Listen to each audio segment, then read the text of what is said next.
జై హింద్. పాకిస్తాన్ నుంచి ఒక పెద్ద న్యూస్ వస్తుంది. మౌలానా అబ్దుల్ అజీజ్ లాస్ట్ మంత్ ఇతను ఇండియాని బాల్కనైజ్ చేస్తాము అన్నట్టుగా స్టేట్మెంట్ ఇచ్చాడు. బాల్కనైజ్ అంటే 1991లో ఎలాగైతే యుఎస్ఎస్ఆర్ ముక్కలు ముక్కలు అయిపోయిందో అదేవిధంగా ఇండియాని ముక్కలు ముక్కలు చేస్తాను అని స్టేట్మెంట్ ఇచ్చాడు.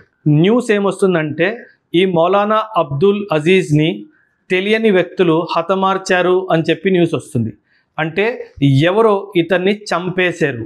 ఇది ఇండియన్ రా చేసిన పనా లేకపోతే ఇంకెవరైనా చేశారా? చూసారా, నేను చెప్పాను, ఇంకొకసారి ఇండియా మీద ఎవరైనా తప్పుగా మాట్లాడినా, ఇండియాని నాశనం చేస్తానన్నా ఖచ్చితంగా వాళ్ళకి చావు నిశ్చయమే. ఈ మౌలానా అబ్దుల్ అజీజ్ జైషే మొహమ్మద్ అనే సంస్థకి ఒక టాప్ లీడర్. మీ అభిప్రాయాల్ని ఖచ్చితంగా కమెంట్స్లో తెలియజేయండి. Thank you. జై హింద్.